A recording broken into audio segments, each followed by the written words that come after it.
This is Mylochka again, and we're looking at some pretty pictures of mine before I start with the tutorial. Actually, this is not a full new tutorial. This is sort of a part B to my first tutorial. The whole thing goes by pretty quickly as I'm describing what happens. And so I wanted to give you another example to give you a different opportunity to look at some of the same techniques one more time, maybe with a little bit more in-depth explanation. I'm using Photoshop in this demonstration to work on CGI images created in Poser.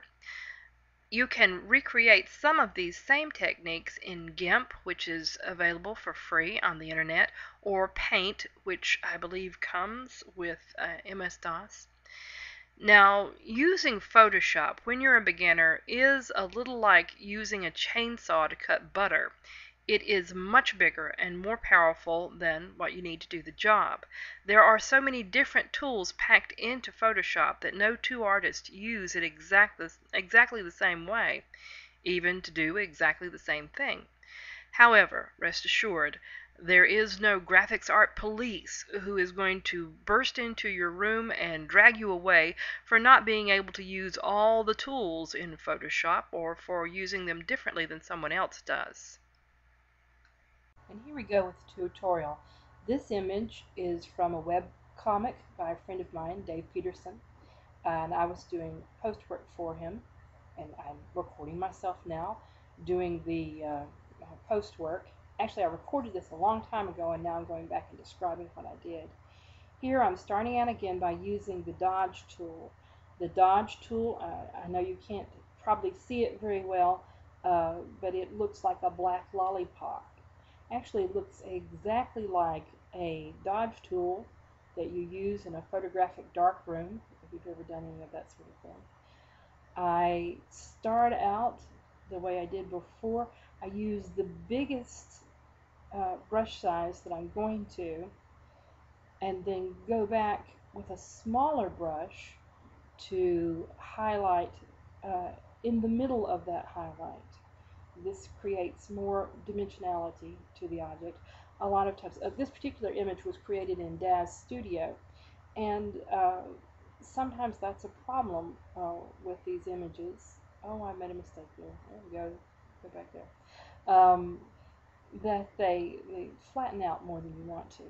What we're going for here is that sort of airbrushed comic book look. And so very dimensional, very vivid colors is what we're going for. This is a good way to start going through and doing this highlight technique.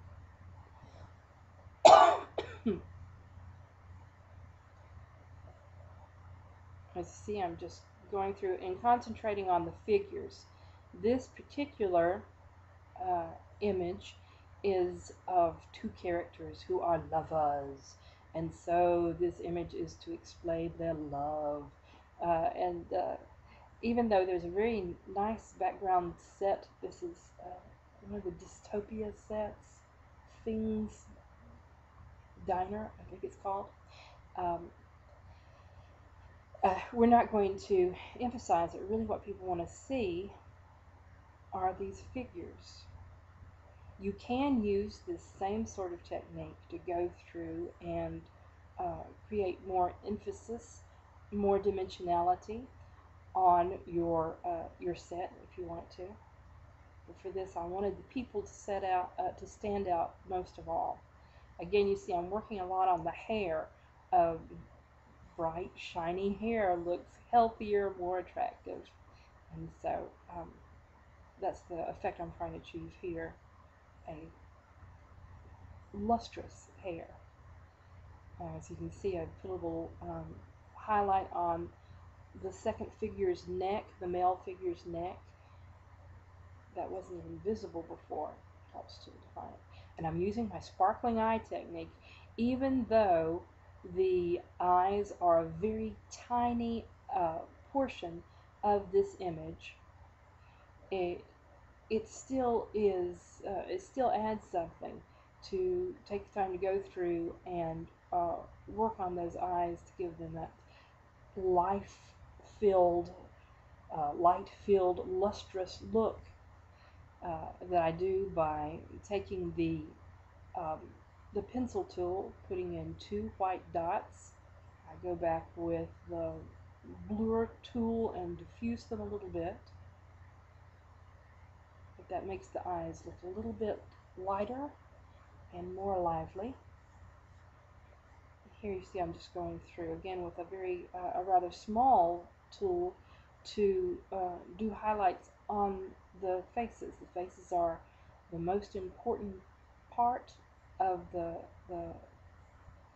character, because this is supposed to be a picture about romance and love. The looks they're giving each other, this is where you want to direct the eye. Now I'm going to go through and add some, enhance the color and contrast of the image by making first a copy of the background. I'm going to go through and increase the saturation. And this is a judgment call. It's kind of like if you've ever watched Justin Wilson's cooking show, you know, he just kind of dumps some spice in there every once in a while.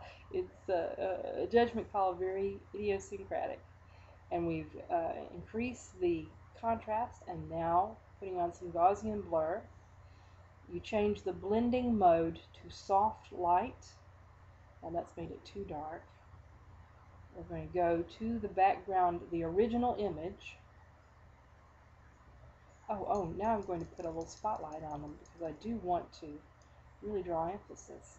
So I went through and with the render, to the render menu, put a spotlight on them. Now I'm going to go back and bring up the brightness and the contrast a little bit in the image. So you see we have a very dramatic, very airbrushed, comic book looking sort of image. Here's where we started, and now here is where we have ended up in this particular image. Much more colorful.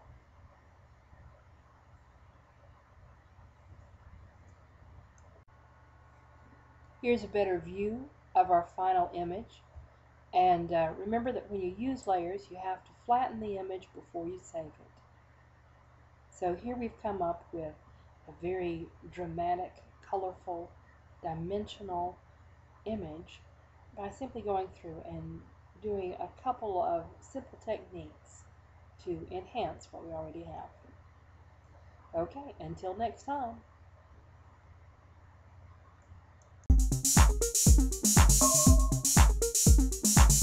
Good evening, class. Good evening, class. Good evening, class. Good evening, class.